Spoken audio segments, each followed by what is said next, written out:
पति पत्नी हमेशा बहुत खुश रहते थे और लोगों के बीच अपनी खुशियाँ बांटते थे कि ज़िंदगी कैसे जीना है और कैसे खुश रहना है। लेकिन पति पत्नी के बीच किसी बात को लेकर एक दिन झगड़ा हो गया और गुस्से में पति ने बोल दिया कि 2-4 महीने के लिए तुम अपनी मायके चली जाओ, कम से कम मैं चैन से सांस तो ले पाऊंगा कुछ दिन, मैं तंग हो गया हूँ तुमसे। पत्नी भी इस बार ये बातें सहन नहीं कर पाई और मायके चली गई, ये सोचकर कि कुछ दिन हम अलग रहेंगे तो इन्हें मेरी कमी का एहसास होगा। पति खुश हुआ, चलो कुछ दिनों के लिए आज़ादी तो मिली, अब मैं आराम से अपनी मर्जी से खाऊंगा पीऊंगा और दोस्तों के साथ मस्ती करूंगा। मगर 3 दिन गुजरे ही थे, पति को कुछ खाली खाली सा लगने लगा और उससे घर में बिल्कुल भी मन नहीं लगने लगा। जब पति ऑफिस गया तो वहाँ पर एक महिला ने पूछ ही लिया कि पत्नी मायके गई है क्या सर? पति बोला हाँ, लेकिन तुम्हें कैसे पता चला? महिला बिना कुछ कहे मुस्कुराकर चली गई।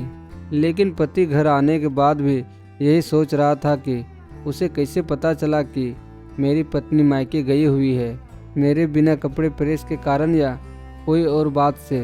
पत्नी को गए 1 सप्ताह ही हुआ था कि रसोई में बदबू आने लगी, बेडरूम की हालत भी बिगड़ गया और पूरा घर तितर बितर सा हो गया।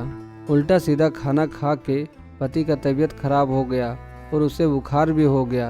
अब पति से रहा नहीं गया। पत्नी 1 महीने के लिए मायके गई थी, मगर पति ने 1 हफ्ते के बाद ही कॉल कर दिया और कांपती आवाज़ में बोला कि घर आ जाओ, तुम्हारे बिना अब यह घर घर नहीं रहा, सिर्फ मकान रह गया है। मैं तुम्हारे बिना बिल्कुल अधूरा हूँ। मेरी ज़िंदगी की सारी खुशियाँ तुम्हारे बहाने से हैं, आधी तुम्हें मनाने से हैं और आधी तुम्हें सताने से हैं। ये सब बोलते बोलते पति रोने लगा। पत्नी बोली आप परेशान मत होना, मैं अभी आ रही हूँ, और हाँ, अलमारी में कुछ बुखार की दवाई रखी हुई है, तब तक उसे खा लेना, आराम आ जाएगा। घर आने के बाद पत्नी अपने पति का बुरी हालत देखकर उसे कसकर गले लगाती है।